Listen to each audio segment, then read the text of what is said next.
అందరికీ నమస్కారం. నా పేరు Dhananjaya Rao. Welcome to Kakatiya academy. మనకి జనరల్‌గా గతంలో ఎస్ఐ నోటిఫికేషన్ ఇచ్చినప్పుడు ఆంధ్రప్రదేశ్ రాష్ట్రంలో అత్యంత వేగంగా రిక్రూట్‌మెంట్ కంప్లీట్ చేసి మొత్తం భారతదేశంలోనే అత్యంత వేగంగా ఎస్ఐ నోటిఫికేషన్ మొత్తం రిక్రూట్‌మెంట్ ప్రాసెస్ మొత్తం కంప్లీట్ చేసినటువంటి స్టేట్‌గా నిలిచిందనమాట ఆంధ్రప్రదేశ్ రాష్ట్రం. అయితే ఇటీవల నోటిఫికేషన్ ఇచ్చిన తర్వాత ఆల్మోస్ట్ ప్రిలిమ్స్ అయితే ఇన్ టైంలో కండక్ట్ చేసింది. రిజల్ట్ కూడా వెంటనే ఇచ్చిందనమాట. అయినప్పటికీ కూడా తర్వాత స్టేజ్ అయినటువంటి ఈవెంట్స్ గురించి ఏ మాట చెప్పకుండా చాలా మంత్స్ పాటు జస్ట్ హిడెన్ అంటే హైబర్నేషన్ అనమాట, సుప్తా వ్యవస్థలో గడిపేసిందనమాట ఏపీ పిఎల్ఆర్బి బోర్డు.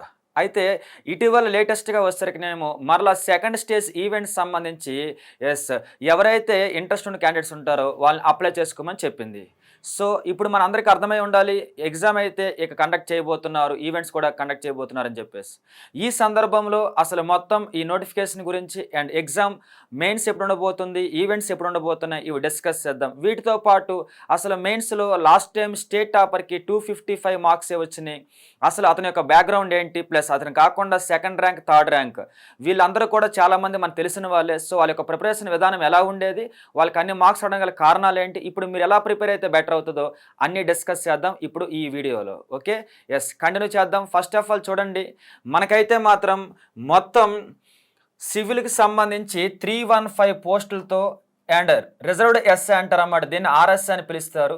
వీటికి సంబంధించిన 96 పోస్ట్తో మొత్తం మీద 411 పోస్టులతో ఒక ఎస్ఏ నోటిఫికేషన్ అయితే రిలీజ్ చేసింది ఏపీ పిఎల్ఆర్బి బోర్డు అనమాట.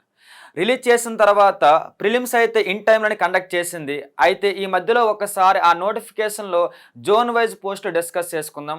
ముందైతే మాత్రం ఇందులో సివిల్ 315 ఉన్నాయి స్టేట్ మొత్తం మీద కలుపుకొని, అలాగే రిజర్వ్ ఎస్ఐ వచ్చరికి 96 ఉన్నాయి. మొత్తం 411 పోస్టులతో నోటిఫికేషన్ రిలీజ్ చేసింది. ఆ నోటిఫికేషన్లో సివిల్కి సంబంధించి 315 పోస్టులు ఉన్నాయి కదా, ఆ 315 పోస్టుల్లో జోన్ 1 అంటే విశాఖ రేంజ్ అంటారు అన్నమాట, దీనికి 50 పోస్టులు ఇచ్చారు. అంటే తక్కువ, ఒక రకంగా చెప్పాలంటే జోన్ 1కి ఈ నోటిఫికేషన్ల పోస్టులు చాలా తక్కువ కనిపిస్తున్నాయి. జోన్ 2 ఇది మనకు వచ్చేసరికినేమో ఏలూరు రేంజ్ కనిపిస్తుంది, ఇక్కడ 105 పోస్టులు కనిపిస్తున్నాయి. సో ఎనీవే ఇది కొంచెం పెద్దగానే నోటిఫికేషన్, అంటే ఈ పోస్టులు అయితే మాత్రం ఈ నోటిఫికేషన్ ఆ జోన్కి ఎక్కువనే. తర్వాత జోన్ 3లో మరలా మనకి ఇది కూడా ఎక్కువ పాపులేషన్ ఉండే జోనే, 55 పోస్టులే కనిపిస్తున్నాయి. సో ఒక రకంగా ఈ జోన్ కొంచెం పోస్టులు తగినట్టు కనిపిస్తున్నాయి. జోన్ 4కి వచ్చేసరికినేమో ఎప్పట్లానే హైయెస్ట్ అయితే కనిపిస్తున్నాయి, ఎందుకంటే 4 పాత డిస్ట్రిక్ట్స్ కలిపి కాబట్టి. సో మొత్తం మీద వీళ్ళన్నీ కలుపుకొని 315 పోస్టులు సివిల్ ఎస్ఐ సంబంధించి నోటిఫికేషన్ రిలీజ్ చేశారు. అది కాకుండా వీటితో పాటు స్టేట్ వైజ్ కాంపిటీషన్ ఇది రిజర్వ్డ్ ఎస్ఐ, ఇవి ఒక 96 పోస్టులతో కలుపుకొని నోటిఫికేషన్ అయితే రిలీజ్ చేశారు. ఇది ఇప్పటికే అందరికీ క్లారిటీ ఉంటుంది, ఎందుకంటే నోటిఫికేషన్ చాలా డేస్ అవుతుంది, ప్రిలిమ్స్ కూడా అయిపోయింది కాబట్టి. అయితే ఏపీ పిఎల్ఆర్బి ఏం చేస్తుందంటే సేమ్ ఇన్ టైం ప్రకారమే ఫిబ్రవరి 19, 2023 ప్రిలిమినరీ ఎగ్జామ్ అయితే కండక్ట్ చేసింది.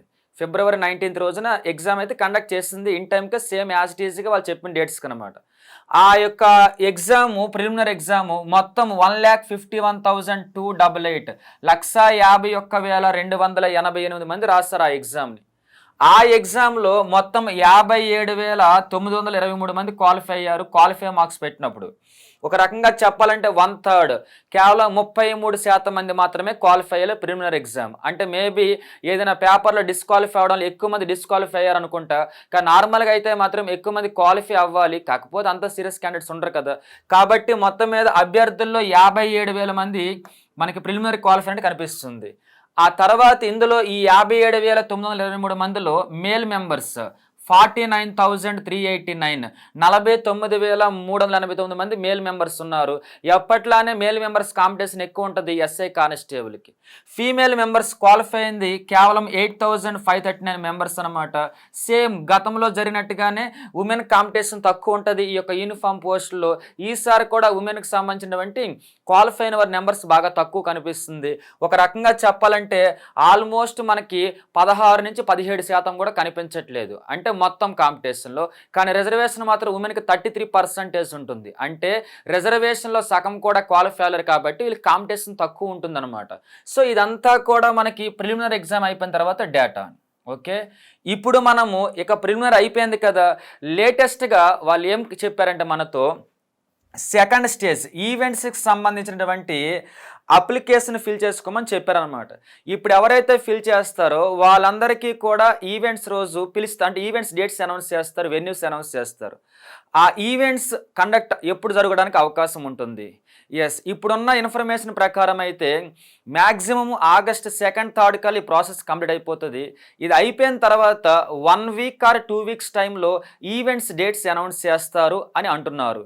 సో 1 వీక్ ఆర్ 2 వీక్స్ అంటే మ్యాక్సిమం ఆగస్టు 15th లోపే ఈవెంట్స్ అయితే అనౌన్స్ చేస్తారు ఎస్ఐకి సంబంధించి ఎప్పటి నుంచి ఎప్పటి వరకు అని చెప్పేసి. గతంలో కూడా 57,000 మందికి ఈవెంట్స్ ఎక్కువ టైం పట్టకపోవచ్చు. మన లెక్క ప్రకారం మొత్తం ప్రిలిమ్స్ క్వాలిఫై అయింది 57,923 మంది కదా. వీళ్ళందరికీ కలుపుకొని 2 వీక్స్ ఆర్ 15 డేస్ మ్యాక్సిమం 15 రోజుల్లో రాష్ట్రం మొత్తం మీద డిఫరెంట్ వెన్యూస్లో అయితే మాత్రం ఈవెంట్స్ కంప్లీట్ చేయడానికి అవకాశం ఉంటుంది. అందులో వర్షాకాలం కాబట్టి ఎక్కువ టైం ల్యాగ్ చేయకపోవచ్చు. ఎర్లీ మార్నింగ్ రమ్మనొచ్చు అభ్యర్థుల్ని. మ్యాక్సిమం వీలైనంత వరకు కూడా 9, 10 కల్లా పంపించేయడానికి అవకాశం ఉంటుంది కంప్లీట్ చేసేసి. సో వర్షాకాలం కాదు ఎప్పుడు ఎలా ఉంటుందో తెలియదు కదా. సో ఇప్పుడు మనం తెలుసుకోవాల్సింది ఏంటంటే, మరి వాళ్ళు చెప్పిన ప్రకారము ఆగస్ట్ 2 ఆర్ 3 కల్లా ఈ ప్రాసెస్ కంప్లీట్ అయితే ఈవెంట్స్ ఎప్పటి నుంచి ఎప్పటి వరకు అని చెప్పేసి అభ్యర్థులకి 1 వీక్ ఆర్ 2 వీక్స్ టైంలో అయితే మాత్రం అనౌన్స్మెంట్ వస్తుంది అని ఇన్ఫర్మేషన్ ఉంది మనకి. అయితే 1 వీక్ ఆర్ 2 వీక్స్ అంటే మనకి ఎప్పుడైతే వాళ్ళు అనౌన్స్ చేస్తారో అప్పటి నుంచి మ్యాక్సిమం ఒక 1 వీక్లో అయితే వాళ్ళు ఈవెంట్ స్టార్ట్ చేయడానికి అవకాశం ఉంటుంది. అందులో వర్షాకాలం కదా, ఈవెంట్స్ జరగవు కదా అంటే అదేం ఉండదండి. మెంబర్స్ బాగా తక్కువ. సో మొత్తం మీద వెన్యూస్ ఎక్కువ ఉంటాయి కాబట్టి మెంబర్స్ తక్కువ కాబట్టి పెద్ద రోజుకి యావరేజ్ ఒక 500 మంది ఒక వెన్యూ తీసుకున్నా కూడా చాలా ఫాస్ట్ కంప్లీట్ అయిపోద్ది అనమాట. కాబట్టి మనం తెలుసుకోవాల్సింది ఏంటంటే, ఇది ఎప్పుడైతే వాళ్ళు ఈవెంట్స్ డేట్స్ చెప్తారో మ్యాక్సిమము చెప్పే టైంకి ఈవెంట్స్కి 1 వీక్ నుంచి ఎక్కువ టైం ఇవ్వకపోవచ్చు అనమాట. సో అప్పటి నుంచి అంటే మన లెక్క ప్రకారం ఆగస్ట్ 3rd వీక్లో ఈవెంట్స్కి అవకాశం ఉంది. ఒకవేళ లేట్ అయితే ఆగస్ట్ లాస్ట్ వీక్ నుంచి ఈవెంట్స్ స్టార్ట్ అవడానికి అవకాశం ఉంది. ఆగస్ట్ లాస్ట్ వీక్ నుంచి స్టార్ట్ అయినా కూడా మనకి సెప్టెంబర్ 1st వీక్ కల్లా ఈవెంట్స్ కంప్లీట్ అయిపోవడానికి అవకాశం ఉంటుంది. ఎందుకంటే మ్యాక్సిమం 15 రోజులకి మించి అయితే టైం తీసుకోరు. ఎందుకంటే దీని మీద ఎక్కువ మంది వర్క్ చేయడం అనేది ఈ టైంలో కరెక్ట్ కాదు. ఈ వర్షాకాలంలో ఫోర్స్ ఎక్కువ మంది అవైలబుల్గా ఉండకపోవచ్చు. కాబట్టి మెన్ తక్కువ ఉంటారు కాబట్టి కానిస్టేబుల్ ఎస్ఐలు, కాబట్టి వాళ్ళని ఉపయోగించాలి కదా ఈవెంట్స్లో. సో ఉపయోగించాలంటే మెన్ తక్కువ ఉంటారు కాబట్టి ఎక్కువ డేస్ ల్యాగ్ చేయడానికి అవకాశం ఉండదు. వీలైనంత వరకు కూడా త్వరగా ఈ యొక్క ప్రాసెస్ని కంప్లీట్ చేసే పని అయితే పెట్టుకుంటారు ఈవెంట్స్ పని. ఎందుకంటే అది ఫిజికల్ ప్రాసెస్ కాబట్టి. ఓకే, సో మ్యాక్సిమం అవకాశం ఎప్పటి వరకు ఉందంటే మాత్రం మనకి August ending or September 1st week కల్లా ఈవెంట్స్ అయిపోతే ఈవెంట్స్ మొదలైన ఫస్ట్ రోజు నుంచి కౌంట్ చేసుకుంటే 60 రోజులకి గతంలో మెయిన్స్ కండక్ట్ చేశారు. అంటే ఈవెంట్స్ మొదలైన ఫస్ట్ రోజు నుంచి అంటే ఈవెంట్స్ లాస్ట్ రోజు వచ్చిన వ్యక్తికి అయితే మాత్రం 45 డేస్ టైం మాత్రమే లాస్ట్ టైం ఇచ్చి మెయిన్స్ కండక్ట్ చేయించారన్నమాట. అర్థమవుతుంది కదా. మరంటప్పుడు ఈసారి కూడా అలా చేయొచ్చు అంటే ఒరిజినల్గా పిఎల్ఆర్బి మాత్రం బలంగా ఉన్నట్లయితే లాస్ట్ టైం లాగా ట్రై చేస్తుంటే ఇప్పుడు ప్రాసెస్ అయిపోయి ఏకంగా మెరిట్ లిస్ట్ కూడా ఇచ్చేసి ట్రైనింగ్ కూడా స్టార్ట్ చేసి ఉండేవారు. ఎందుకంటే ఇంత టైం తీసుకునేవారు కాదు. కానీ లేట్ అయింది కాబట్టి మనము గతంలోనే థింక్ చేయాలా. సో వాళ్ళు అనుకున్న ప్రకారం అయితే మాత్రం మనకి సెప్టెంబర్ 1st వీక్ కల్లా ఈవెంట్స్ అయిపోతే సెప్టెంబర్ 1st వీక్ నుంచి మనం maximum November 1st or 2nd week కల్లా ఎగ్జామ్ అయితే కంప్లీట్ చేసే ప్రోగ్రామ్ అయితే పెట్టుకుంటారు. అర్థమవుతుంది కదా. సో మనము ఈవెంట్స్ ఎప్పుడు ఉండడానికి అవకాశం ఉంటుందంటే August last week September 1st week కల్లా కంప్లీట్ అయిపోయే ఛాన్స్ అయితే ఉంటుంది. ఇది అయిపోయిన తర్వాత మ్యాక్సిమం నవంబర్ 2nd వీక్ కల్లా మెయిన్స్ ఎగ్జామ్ కూడా కంప్లీట్ చేసేస్తారు. ఓకేనా కదా. కానిస్టేబుల్ ఎగ్జామ్ మేబీ లేట్ అయితే లేట్ అవ్వచ్చు. కారణం ఏంటంటే ఆ కోర్టులో కేసెస్ అనేవి అలా రన్ అవుతూ ఉన్నాయి. కొంతవరకు వచ్చింది కానీ జెన్యూన్గానే, కాకపోతే ఇంకా రన్ అవుతున్నాయి కాబట్టి ఇంకా చాలా కేసులు పెండింగ్ ఉన్నాయి వాటి మీద. సో అది ఎప్పుడైనా రావచ్చు కాబట్టి దీని తర్వాతనే జరగవచ్చు. ఈ లోపు అయితే మాత్రం ఇది కండక్ట్ చేసేస్తారు. లేదా వాళ్ళు ఫిక్స్ అయి ఉంటే మాత్రం ఈ ఈవెంట్స్ అయ్యేలోపు ఆ కేసు క్లోజ్ అయితే మాత్రం కానిస్టేబుల్ ఈవెంట్స్ కూడా స్టార్ట్ చేస్తారన్నమాట. ఒకవేళ కానిస్టేబుల్ ఈవెంట్ స్టార్ట్ చేస్తే మాత్రం ఎస్ఐ మెయిన్స్ ఎగ్జామ్ నవంబర్ కల్లా అయితే కంప్లీట్ కావడానికి అవకాశం ఉంటుంది. మేబీ డిసెంబర్ దాకా వెళ్ళొచ్చు. ఎప్పుడు కానిస్టేబుల్ ఈవెంట్స్ కానీ ఎస్ఐ ఈవెంట్స్ తర్వాత స్టేజ్లోకి వస్తే మాత్రం డిసెంబర్లో జరుగుతుంది ఏది ఎస్ఐ మెయిన్స్. ఒకవేళ కోర్టులో కేసెస్ ఇంకా అలా బలంగా ఉంటే మాత్రం ఎందుకు ఈ తలనొప్పి అని చెప్పేసి ఏపీ పిఎల్ఆర్బి కాస్త నిర్ణయించినట్లయితే వాళ్ళు ఓన్లీ ఎస్ఐ మీద మాత్రం ముందుకు వెళ్ళిపోతారు, కంప్లీట్ చేస్తారు. సో ఇది ఒక స్టోరీ. ఓకేనా. ఇప్పుడు మనం మనము ఇదంతా కూడా ఎప్పుడు జరగడానికి అవకాశం ఉందంటే సెప్టెంబర్ 1st వీక్ లోపే ఈవెంట్స్ అయిపోతే నవంబర్ 2nd వీక్ లోపే మెయిన్స్ అయిపోతాయి అనే ప్రాసెస్లో మాట్లాడామన్నమాట. ఒకవేళ కానిస్టేబుల్ ఈవెంట్స్ కానీ మధ్యలోకి వస్తే మాత్రం డిసెంబర్ ఎండింగ్ కల్లా మనకి మెయిన్స్ కంప్లీట్ అవడానికి అవకాశం ఉంటుంది ఎస్ఐ అనేది. అయితే ఇప్పుడు మనకి గతంలో స్టేట్ టాపర్ ఏపీపీఎల్ఆర్బీలో ఎస్ఐ ఎగ్జామ్లో గతంలో స్టేట్ టాపర్, స్టేట్లో మంచి మార్క్స్ వచ్చిన వాళ్ళు ఉన్నారు కదా, వాళ్ళలో చాలామంది మన దగ్గర వన్ ఆఫ్ ది ఇంటెన్సివ్ బ్యాచ్లో ఉన్నవాళ్ళు, ప్లస్ అది కాకుండా నెక్స్ట్ వన్ వచ్చరికినేమో మన దగ్గర మ్యాథ్స్కి వచ్చిన వాళ్ళు, టెస్ట్ సిరీస్కి వచ్చిన వాళ్ళు అయి ఉంటారు వాళ్ళు. సో వాళ్ళంతలో చాలామంది నాకు ఐడియా ఉన్నారు, ప్లస్ తెలుసు కూడా. సో నేను చెప్పదలుచుకుంది ఏంటంటే వాళ్ళందరూ ప్రిపరేషన్ విధానం గురించి మీతో మాట్లాడదలుచుకున్నాను. ఫస్ట్ ఆఫ్ ఆల్ 2 పేపర్లు ఉన్నాయి. ఫస్ట్ జిఎస్ అంటే మనకి లాంగ్వేజ్ పేపర్లు పక్కన పెట్టండి, మనం మార్క్స్ పేపర్లు మాట్లాడుతున్నాం. ఫస్ట్ ఆఫ్ ఆల్ మార్క్స్ వచ్చే పేపర్ 2 ఉన్నాయి కదా, అందులో జిఎస్ పేపర్ చూసినట్లయితే మనకి జిఎస్ పేపర్లో last time highest score maths కంటే కూడా జిఎస్ పేపర్లో ఎక్కువ మంది చూపించారు. కారణం ఏంటంటే ఎవరికైతే స్టేట్లో లాస్ట్ టైం ఎక్కువ మార్కులు వచ్చినాయో వాళ్ళంతా కూడా ఓన్లీ ఎస్ఐకి ప్రిపేర్ అయిన వాళ్ళు కాదు, వాళ్ళ చాలామంది గ్రూప్స్కి ప్రిపేర్ అయిన వాళ్ళే ఉన్నారనమాట. అదేంటి మరి మేము డల్ అయిపోతాం కదా ఎస్ఐ ప్రిపేర్ అయినామంటే ఏం లేదు, బుక్స్ మార్చుకుంటే సరిపోతుంది. వాళ్ళు ఏం చేస్తారంటే గ్రూప్స్ పాయింట్ ఆఫ్ వ్యూలో పాలిటీ, గ్రూప్స్ పాయింట్ ఆఫ్ వ్యూలో Indian history, groups point of వ్యూలో ఎకానమీ, గ్రూప్స్ పాయింట్ ఆఫ్ వ్యూలో జాగ్రఫీ చదివి ఉండడంతో SI only SI constable prepare అయ్యే ఆస్పిరెంట్స్ కంటే కూడా జిఎస్ పేపర్లో, నీ మ్యాథ్స్ పేపర్ అనట్లా, జిఎస్ పేపర్లో మార్కులు ఎక్కువ తెచ్చుకున్నారు. లాస్ట్ టైం జిఎస్ పేపర్లో 134 దాకా అయితే స్కోర్ వచ్చిందనమాట. మంచి స్కోర్లు 134, 136 కూడా ఒక అబ్బాయి చెప్పారు నాతో. సో అంటే అర్థం ఏంటంటే 135 దాకా లాస్ట్ టైము అది పేపర్ గ్రూప్ 2 పేపర్లో ఉన్నప్పటికీ కూడా మంచి మార్క్స్ వచ్చినాయంటే గ్రూప్ 2 ఆస్పిరెంట్స్ ఎక్కువ ఉన్నారన్నమాట. లాస్ట్ టైం ఎకానమీ పేపర్ ఒకటి, పాలిటీ పేపర్ ఒకటి, హిస్టరీ పేపర్ ఒకటి, జాగ్రఫీ కొంతవరకు ఈజీగా ఇచ్చి సైన్స్ పేపర్, సైన్స్ బిట్స్ మాత్రం ఒక 40 to 50 బిట్స్ కొంచెం టఫ్గా ఇచ్చారు. దాంతో పేపర్ అలా ఉంది. అయితే ఈజీ అనే మాట ఎవరికి ఉపయోగపడుతుందంటే గ్రూప్స్కి ప్రిపేర్ అయిన వాళ్ళకి మాత్రమే జిఎస్ పేపర్లో ఆ మార్క్స్ కనిపించిన లాస్ట్ టైం. ఓకే, అయితే మిగిలిన వాళ్ళ పరిస్థితి ఏంటి? ఎస్, ఇప్పుడు మీరు తెలుసుకోవాల్సింది ఏంటంటే ఇంకా ఈవెంట్స్ అయితే డేట్స్ ఇవ్వలేదు కాబట్టి ఈలోపు వీలైనంత వరకు కూడా మీకు ఏదైతే బలం లేదు, ఇప్పుడు ఎగ్జాంపుల్ సైన్స్ ఉందనుకోండి, ఫిజిక్స్ కెమిస్ట్రీ ఉన్నాయనుకోండి, ఒక్కసారి తెలుగు మీడియం బుక్స్తో పాటు మీ క్లాస్ నోట్స్లతో పాటు అవి 40 మార్క్స్ దాకా అవకాశం ఉందన్నమాట. ఒకసారి వీలైతే అరిహంత్లో మీకు general science and Wikipedia of general science అని ఒకటి ఉంటుంది అనమాట. అంటే సింపుల్గా చెప్పాలంటే ఎన్సైక్లోపీడియా ఆఫ్ జనరల్ సైన్స్ అని పిలవచ్చు ఆ బుక్ను మనం. ఆ బుక్ ఒకసారి చూసినట్లయితే మీకు కొంతవరకు ఉపయోగపడుతుంది మంచి మార్క్స్ రావడానికి. ఎందుకంటే ఆ బుక్లో జనరల్ సైన్స్ ఉంది, ప్యూర్ సైన్స్ కలిపి ఉందన్నమాట. సో అది మీకు బెనిఫిట్ అవడానికి అవకాశం ఉంటుంది. దాని ద్వారా మీకు 40 మార్క్స్కి ఒక 30-35 మార్క్స్ అయితే అవకాశం వస్తుంది. ఎందుకంటే ఆ బిట్లో వచ్చేసరికి నేను కెమికల్ ఈక్వేషన్స్ అని అడిగేస్తున్నారు, అవి కెమికల్ నేమ్స్ అన్ని కూడా ఒక నార్మల్ కాంపిటేటివ్ ఎగ్జామ్ ప్రిపేర్ అయ్యే వ్యక్తికి అవన్నీ కూడా దూరం కాబట్టి, సో మీరు ఇప్పుడైతే మంచి మార్క్స్ తెచ్చుకోవాలనుకుంటే ఇంకా ఈవెంట్స్ డేట్ రాలేదు కాబట్టి అటువంటి బుక్ ఏదైనా ఫాలో అయితే మాత్రం మీకు మంచి మార్క్స్ వస్తే 30, మీరు మహా అయితే ఒక 15 డేస్ దాని మీద వర్క్ చేసినా సరే మీకు బలం పెరిగింది అనుకోండి ఆ యొక్క కంటెంట్ మీద, మీకు మంచి మార్క్స్ 30-35 వస్తాయి. మిగిలిన వాళ్ళకి 15-20 కూడా రావు అక్కడ 40 మార్క్స్కి. మీకు 35 దాకా వస్తున్నట్టు ఎంత బార్డర్ క్రియేట్ చేసినా అర్థం చేసుకోండి. సో అది ఒకటి గుర్తుపెట్టుకోండి. అది కాకుండా అంటే ఎంతసేపు నీ చేతిలో ఉన్న జనరల్ సైన్స్ బుక్స్ చదువుకుని కూర్చున్నారు అనుకోండి, వాడు బిట్ ఇచ్చినా నువ్వు అది చదువుతావు, బిట్ ఇవ్వకపోయినా అది చదువుతున్నావు, దానివల్ల ఏమవుతున్నావు, నీకు మంచి మార్క్స్ అక్కడ రావట్లా. దాంతో స్టేట్లో ఎవరికి రావట్లే, నీకు కూడా రావట్లేదు అనమాట. కాబట్టి నీకు పేపర్ 1లో కానీ పేపరు ఒకవేళ ఎలా ఉన్నప్పటికీ పేపర్ 1 నుంచి నీకు 140 మార్క్స్ రావాలి అంటే ఓకే, నీకు ఒకే ఒక దారి ఏంటి తెలుసా, సైన్స్లోనే అందరూ స్లో అయిపోతారు ఆ 40 మార్క్స్లో. నీకు అక్కడ ఒకవేళ 40కి 30-35 దాకా వచ్చినాయి అంటే మాత్రం నువ్వు ఆటోమేటిక్గా ఈ స్కోర్ని క్రాస్ చేసేస్తావు అనమాట. 35 మార్క్స్ నీకు సైన్స్లో వస్తే ఆటోమేటిక్గానే నువ్వు ఈ స్కోర్ దగ్గర రీచ్ అయిపోతావు. ఇది కాకుండా ఎస్ఐ ఆస్పిరెంట్స్ ఎక్కువ మంది డ్రాబ్యాక్ ఏంటంటే ఎకానమీ సబ్జెక్ట్. ఓకే, ఎకానమీలో మొత్తం ఎకానమీ ఉండదు మీకు ఇచ్చే వాటిలో, కరెంట్ ఎకానమీ పెద్దగా ఉండదన్నమాట. సో మీకు ఉండేదంతా కూడా స్టాక్ ఎకానమీ అంటారు అనమాట. స్టాక్ ఎకానమీ అని చెప్పేసి కమిటీలు, రిపోర్ట్లు, కొన్ని డెఫినేషన్స్, ఈ టైప్ ఆఫ్ స్టాక్ ఎకానమీ ఎక్కువ ఉంటుంది.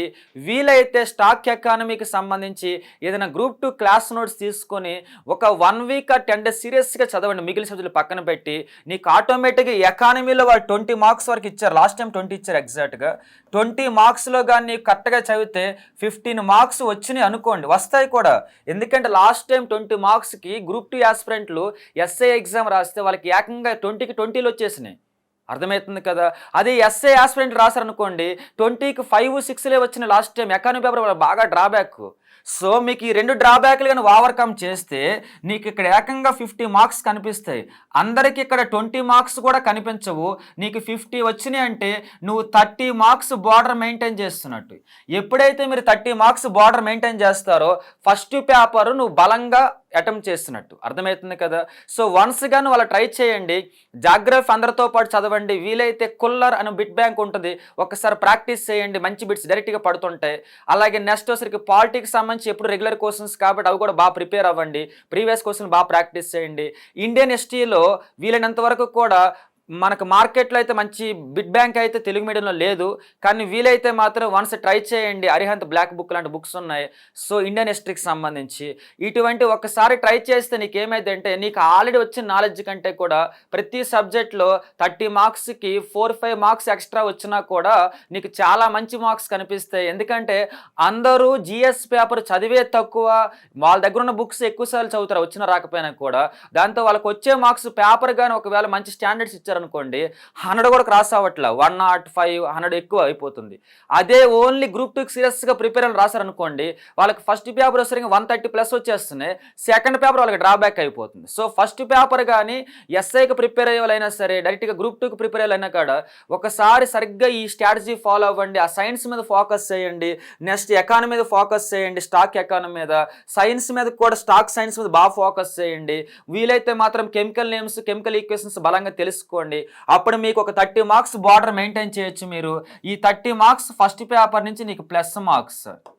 ఓకే, అప్పుడు నీకు ఆటోమేటిక్గా మనం అనుకున్న 140 మార్క్స్ జిఎస్ పేపర్ వస్తుంది. వన్స్ కానీ జిఎస్ పేపర్లో 140 తెచ్చుకున్నారు అనుకోండి ఈ మధ్యకాలంలో పేపర్ సెట్టింగ్ ప్రకారం, సెకండ్ పేపర్ నువ్వు ఓన్లీ రీజనింగ్ చేసిన జాబ్ గ్యారెంటీ ఉంటుంది అనమాట. అంటే అర్థం ఏంటిది, అంత కాన్ఫిడెన్స్ వచ్చేస్తుంది. కాబట్టి నువ్వు ఫస్ట్ పేపరు చేతిలో చదివేదే కాబట్టి మ్యాక్సిమం ట్రై చేయండి. సెకండ్ పేపర్ల గురించి మాట్లాడదాం. చూడండి, ఇప్పుడు మనకి మ్యాథ్స్ పేపర్ గురించి మాట్లాడదాం. మ్యాథ్స్ పేపర్కి సంబంధించి గతంలో లాగా ఓన్లీ అర్థమెటిక్ బిట్స్ ఇవ్వట్లేదు. వాళ్ళు అర్థమెటిక్ ఇస్తున్నారు, ప్యూర్ మ్యాథ్స్ ఇస్తున్నారు, రీజనింగ్ ఇస్తున్నారు, డేటా సఫిషియన్సీ క్వశ్చన్స్ కూడా ఇస్తున్నారు, డేటా ఇంటర్ప్రిటేషన్, డేటా ఎనాలిసిస్, ఇన్ని కాన్సెప్ట్లు కలిపి ఇస్తున్నారు ఈ మధ్యకాలంలో. సో నీకు మంచి మార్క్స్ రావాలంటే ముఖ్యంగా పేపర్ ఎలా ఉన్నా కూడా నీకు 130 మార్క్స్ వరకు రావాలంటే, అదేంటి 130 చెప్పాను నాకు 170 వస్తాయంటే 170కి టైం సరిపోవడానికి ఇంతకు ముందు రోజుల్లో పేపర్ ఉండట్లేదు, క్వశ్చన్ బాగా లెంతీగా ఉంటుంది, దాంతో అవి చదవడానికి టైం సరిపోవట్లేదు అనమాట. కాబట్టి లాస్ట్ టైం కూడా 19లో మెయిన్స్ పేపర్ అనేది చాలా అంటే చాలా టఫ్గా ఇచ్చారు మ్యాథ్స్ పేపర్. ఎందుకంటే క్వశ్చన్ లెంతీగా ఇచ్చారు, టఫ్ అంటే అది కాదు. క్వశ్చన్ లెంతీగా ఇవ్వడంతో వాళ్ళు ఎన్ని రోజులు బట్టి మ్యాథ్స్ ప్రాక్టీస్ చేసినప్పటికీ కూడా టైం సేవ్ అవ్వలేదన్నమాట. మరి ఈ టైంలో మిమ్మల్ని కాపాడేది ఎవరు? ఎస్, రీజనింగ్కి సంబంధించి 200 మార్క్స్ పేపర్లో మనకి యావరేజ్గా 90 to 95 మార్క్స్ అయితే రీజనింగ్ మార్క్సే ఉంటాయండి. సో ఈ 90 to 95 మార్క్స్ రీజనింగ్ మార్క్స్ ఉన్నాయి కదా, ఈ రీజనింగ్లో అందరికీ తెలిసినటువంటి వెర్బల్, నాన్ వెర్బల్ రీజనింగ్తో పాటు ఒక్కసారి బ్యాంకింగ్ రీజనింగ్ చేయండి. బ్యాంకింగ్ రీజనింగ్లో డేటా ఎనాలిసిస్, డేటా ఇంటర్ప్రిటేషన్లో చాలా రకాల కాన్సెప్ట్లు కొత్తగా వచ్చినాయి.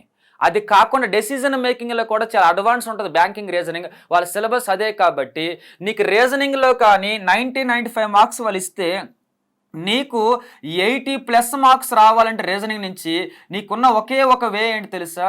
నువ్వు నార్మల్గా టెస్టులు రాసినప్పుడు ఎస్ఐపిసి టెస్ట్ సిరీస్లు కాకుండా ఒక్కసారి ఖాళీగా ఉన్నప్పుడు ఒక 5 టెస్టులు అయినా సరే నువ్వు ఒక్కసారి బ్యాంకింగ్ రీజనింగ్ మీద టెస్టులు రాయండి. అందులో ముఖ్యంగా నువ్వు ఉపయోగించుకోవాల్సింది ఏంటో తెలుసా? Data interpretation, data analysis, decision making లాంటి కాన్సెప్ట్స్ బాగా ఉపయోగించుకోండి ఇక్కడ బ్యాంకింగ్ రీజనింగ్ నుంచి. సో అది ఒకటి చెప్పగలను నేను. అప్పుడు నీకు 80+ మార్క్స్ వస్తాయి, 10-15 పోయినప్పటికీ కూడా అప్పుడే వస్తాయి. లేదంటే అందరిలా నీకు కూడా 55 వస్తాయి, అంతమించి ఏముండదు. 95 వాళ్ళు ఇచ్చారనుకోండి, ఆ క్యాలెండర్లు, క్లాకులు, కొంతవరకు వెర్బల్ డయాగ్రామ్స్ అవి చూస్తావు, ఏంటిది రాంగ్ ఆడ్ 1 అవుట్లు సిరీస్లు. సో దాంతో ఏమైతే నీకు కూడా అందరిలా 50-55 మార్క్స్ వస్తాయి. సో నీకు మంచి మార్క్స్ రావాలంటే మాత్రం నువ్వు కన్ఫామ్గా రీజనింగ్లో 90-95 బిట్స్ ఇస్తాడు, 80 మార్క్స్ వరకు రావాలంటే నువ్వు నార్మల్ రీజనింగ్తో పాటు బ్యాంకింగ్ రీజనింగ్ టెస్టులు చేయాలా, లేదా మీకు బ్యాంకింగ్ రీజనింగ్ సంబంధించినటువంటి బుక్స్ ఉన్నాయి మార్కెట్లో, ఓన్లీ డేటా ఎనాలిసిస్ మీద, డేటా సఫిషియన్సీ మీద, ఓన్లీ డెసిజన్ మేకింగ్ మీద బుక్స్ ఉంటాయి. అవి ఒక్కసారి తెప్పించుకుని ప్రాక్టీస్ చేయండి, వెయిటేజ్ ఎక్కువ ఉంటుంది వాటికి, అప్పుడు మీకు మంచి మార్క్స్ వస్తాయి ఇక్కడ. ఇది అయిపోయిన తర్వాత నెక్స్ట్ వన్ చూడండి, నీకు ఎప్పుడైతే ఇందులో 80 వస్తాయో తర్వాత అర్థమెటిక్కి సంబంధించి అర్థమెటిక్ ప్యూర్ మ్యాథ్స్ 105 నుంచి 110 మార్క్స్ వరకు ఇవ్వడానికి అవకాశం ఉంటుంది. ఇందులో మనకి అర్థమెటిక్ ప్యూర్ మ్యాథ్స్లో elementary algebra, elementary like polynomials, బహుపదులు, ఇటువంటి లెసన్స్ చూసుకోవాలి. Normal profit and loss, ratio, proportion వాటితో పాటు అవి కూడా చూసుకోవాలి. ప్రిలిమినరీ ఎగ్జామ్లో వాడు 100 బిట్లు ఇచ్చాడు అంటే 50 మార్క్స్ అర్థమెటిక్ ఇచ్చాడు అంటే అర్థం ఏంటంటే ఇక్కడ మార్క్స్ తక్కువ కాబట్టి కొన్ని లెసన్స్ తీసుకొని ఇస్తాడు. కానీ మెయిన్స్ ఎగ్జామ్లో మార్క్స్ ఎక్కువ కాబట్టి ఏవో బిట్స్ తీసుకొస్తాడు అనమాట. ఇక్కడ ప్యూర్ మ్యాథ్స్ కూడా బాగా ప్రాక్టీస్ చేయండి, ఒక 15-20 మార్క్స్ దాకా అవకాశం ఉంటుంది. ఇది కాకుండా నెంబర్ సిస్టమ్ మీద మంచి మార్క్స్ రావాలంటే మాత్రం నెంబర్ సిస్టంలో డేటా సఫిషియన్సీ క్వశ్చన్స్ ప్రాక్టీస్ చేయండి, పాలినామియల్ ఈక్వేషన్స్ కూడా ప్రాక్టీస్ చేయండి, ఆల్జిబ్రిక్ ఈక్వేషన్స్ కూడా ప్రాక్టీస్ చేయండి. ఇవి చేయాలంటే బ్యాంకింగ్లో కొన్ని స్టేట్మెంట్స్ ఉంటాయి. సో బ్యాంకింగ్లో మీరు పాలినామియల్స్ అవి చేయవలసి ఉంటుంది. వాటి ద్వారా కూడా నీకు మంచి మార్క్స్ పెరుగుతాయి అన్నమాట. నార్మల్ ఎస్ఐ మ్యాథ్స్తో పాటు ఒకసారి నువ్వు బ్యాంకింగ్ లైక్ అంటే పాలినామియల్స్, బహుపదులు కానీ బ్యాంకింగ్ సంబంధించిన డేటా సఫిషియన్సీ కోసం చేశారనుకోండి మంచి మార్క్స్ వస్తాయి. ఇది కాకుండా ఎస్ థైరా అనే బుక్లో కొన్ని బుక్స్ ఉన్నాయి, వాటిల్లో డేటా సఫిషియన్సీ క్వశ్చన్స్ చాలా అడ్వాన్స్ ఉంటాయి. సో అవి ఒకసారి ప్రాక్టీస్ చేయండి, మంచి మార్క్స్ వస్తాయి. అర్థమవుతుంది కదా. ఇంకా నీ నాలెడ్జ్ ఇంప్రూవ్ అవ్వాలంటే యూపీఎస్సీలో 2 మార్కులకి సంబంధించి క్వశ్చన్ ఇస్తారు సీసాట్ పేపర్లో. సో వీలైతే మాత్రం నువ్వు సీసాట్ పేపర్లో ఒకసారి మ్యాథ్స్ ఉంటుంది, అది కొంచెం పెద్దగా లెంతీగా ఉంటాయి క్వశ్చన్స్, అవి ఇన్ టైంలో చేయడం కష్టం అనమాట. వాటిని ఒక్కసారి ప్రాక్టీస్ చేయండి, అప్పుడు నీకు ఇంకా మంచి మార్క్స్ వస్తాయి. అప్పుడు నీకు ఇక 105, 110లో ఒకవేళ ఎక్కువ వస్తే నీకు ఒక 60+ మార్క్స్ వస్తే చాలు, చాలా మంచి మార్క్స్ అవి. అర్థమవుతుంది. అర్థమెటిక్ దీని టైం సరిపోదు. ఇక్కడ 80, ఇక్కడ 60 వస్తే ఒక 140 దాకా అవకాశం వస్తే, ఇందాక జిఎస్ ఒక 140 దాకా చెప్పాను మీతో. 140 నేను చెప్పడం ఈజీ, నువ్వు చదవడం చాలా కష్టం. ప్లాన్ షెడ్యూల్ మొత్తం మార్చుకోవాలా. నువ్వు ఎంతసేపు కొన్ని బుక్స్ చదువుతానంటే మాత్రం మార్క్స్ ఇంప్రూవ్ అవ్వవు, ఆ రిజిడ్గానే అయిపోతాం. కాబట్టి కొంచెం కొన్ని సబ్జెక్ట్స్ని మీరు వైడ్గా ఇంప్రూవ్ చేసుకోండి. అర్థమవుతుందా. అప్పుడు నేను చెప్పిన ప్రకారం లాస్ట్ టైం అయితే 255 వచ్చినాయి. ఎందుకు వచ్చినాయి అంటే పెద్దగా ఇవి ఓన్లీ ఎస్ఐకి ప్రిపేర్ అయ్యి ఎస్ఐపిసి బుక్స్ మాత్రమే ప్రిపేర్ అవ్వడం వల్ల మంచిగా మార్క్స్ ఇంప్రూవ్ అవ్వలేదన్నమాట. ఈసారి కొంచెం వైడ్గా ప్రిపేర్ అవ్వండి, బిట్స్ కూడా కొంచెం వైడ్గా ప్రాక్టీస్ చేయండి, అప్పుడు నీకు మంచి మార్క్స్ వస్తాయి. ఓకే, ఇదంతా కూడా నీకు ఉపయోగపడుతుంది అనుకుంటున్నాను నేను. సో మంచిగా ఉపయోగించుకోండి. ఈ 4 months కూడా ఈవెంట్స్కి టైం ఇవ్వండి, వాటితో పాటు ప్రిపరేషన్కి టైం ఇవ్వండి. ఇంకా ఈవెంట్స్ డేట్ రాలేదు కాబట్టి నీకు రాని సబ్జెక్టులు ఏమైనా ఉంటే ఎకానమీ లాంటివి, సైన్స్ లాంటివి, వాటి మీద ఫోకస్ చేయండి ఈలోపు. అలాగే అర్థమెటిక్లో ప్యూర్ మ్యాథ్స్ మీద ఫోకస్ చేయండి, డేటా సఫిషియన్సీ మీద, డెసిజన్ మేకింగ్ మీద, వాటి మీద ఫోకస్ చేస్తే వన్స్ కానీ ఈవెంట్స్ డేట్ ఇచ్చిన తర్వాత ఈవెంట్స్తో పాటు రెగ్యులర్గా పాతవి ప్రిపేర్ అవుతూ ఇవి రివిజన్ చేసుకుంటే మంచి మార్క్స్ వస్తాయి అన్నమాట. ఓకే, ఇదంతా కూడా కంప్లీట్ చేస్తే మంచి మార్క్స్ వస్తాయి. అంటే నా యొక్క సజెషన్స్ మీకు ఉపయోగపడతాను అనుకుంటున్నాను నేను, ఎందుకంటే ఇప్పటికే చాలా ఎగ్జామ్ సజెషన్స్ ఇస్తూ వచ్చాను నేను. కాబట్టి మీరు కూడా ఉపయోగించుకోండి ఎగ్జామ్ సంబంధించి. ఇంకొకటి అయితే చెప్పగలను, మీకున్న ఈ 4 months అయితే మాత్రం ఫ్రూట్ఫుల్ ఉపయోగించుకోండి. పేపర్ ఎలా ఉన్నప్పటికీ కూడా 270+ మార్క్స్ రావాలి అంటే పాసిబిలిటీ చాలా ఉంటుందండి. అదే పనిగా ప్రిపేర్ అయితే మాత్రం ఛాన్స్ ఉంది. అది కూడా మార్చుకోవాలా. నేను చెప్పాను నార్మల్ పాత బుక్స్ ఎంతసేపు అవి పట్టుకొని కూర్చుంటే మాత్రం నీకు ముందు ఎంత రావాలో అన్నీ ఫిక్స్ అయి ఉంటాయి మార్క్స్, అంతకుమించి నీకు ఇంప్రూవ్ అవ్వ స్కోర్. సో మంచి స్కోర్ రావాలంటే మాత్రం వైట్ నాలెడ్జ్ ఉండాలా. సో కొంచెం వీలైతే మాత్రం ఈ న్యూస్ పేపర్ రీడింగ్ కానీ ఇటువంటివి ఎక్కువ చేస్తున్న కొద్ది నీకు మార్క్స్ ఇంప్రూవ్ అవుతూ ఉంటాయి అన్నమాట.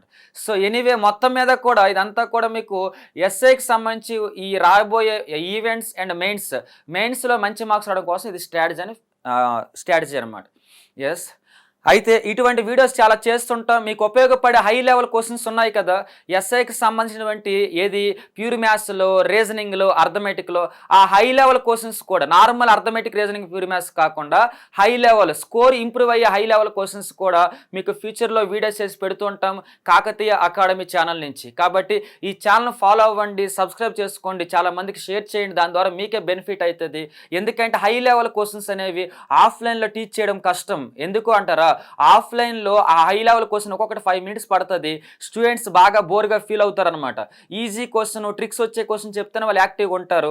ఒకవేళ టఫ్గా ఉందనుకోండి, క్వశ్చన్ టఫ్గా ఉంది ఎగ్జామ్లో వస్తుందని కూడా వినరు అనమాట. సో వాళ్ళతో పెద్ద తలనొప్పి ఉంటుంది.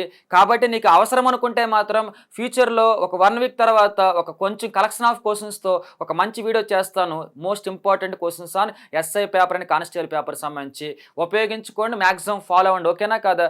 Thank you.